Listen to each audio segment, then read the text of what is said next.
Friends, America ने Venezuela के ऊपर जबरदस्त तरीके से अटैक किया है और वेनेजुला को पूरी तरह से धुआं-धुआं कर दिया है और वहाँ के राष्ट्रपति को गिरफ्तार कर लिया है दोस्तों।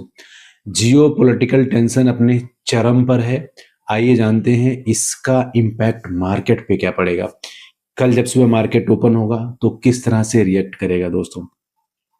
फ्रेंड्स, जब जियोपॉलिटिकल्स अपने चरम पे होता है, कहीं न कहीं वॉर होता है, एक दूसरे देश में कॉन्फ्लिक्ट छिड़ा हुआ होता है, उस टाइम पे स्टॉक मार्केट में स्पेशली इक्विटी में ज़बरदस्त तरीके से गिरावट देखने को मिलता है।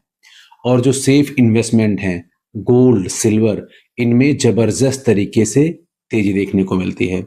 इन्वेस्टर का रुझान अपने इक्विटी मार्केट से पैसा निकाल करके सेफ जगह इन्वेस्ट करने के लिए होता है।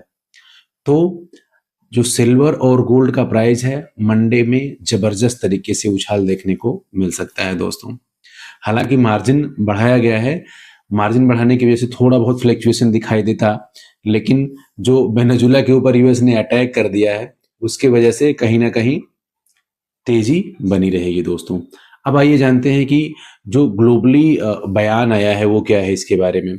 फ्रेंड्स, चाइना, रसिया, ब्राज़ील, दुनिया के बड़े-बड़े देशों ने वेनेजुला के ऊपर जो अमेरिका ने अटैक किया है उसको बोला है कि ये वेनेजुला के संप्रभुता और एकता के लिए बहुत ही बड़ा खतरा है। ऐसा अटैक सीधा लीडरशिप के ऊपर नहीं होना चाहिए। तो इसका कहीं न कहीं इम्पैक्ट अब चाइना और ताइवान के बीच में जो कॉन्फ्लिक्ट्स है उस पे भी देखने को मिलेगा। रसिया और यूक्रेन से जो लगातार वॉर चल रहा है उस पे भी देखने को मिलेगा।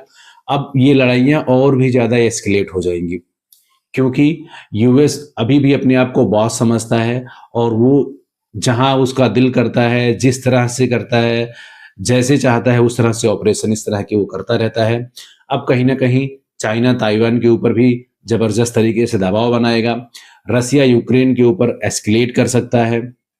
साथ के साथ जो मिडल ईस्ट में कॉन्फ्लिक्ट्स हैं, इज़राइल और मिडल ईस्ट की कंट्रीज़, गल्फ कंट्रीज़ के बीच में वहाँ भी कॉन्फ्लिक्ट्स आपको देखने को मिल सकता है।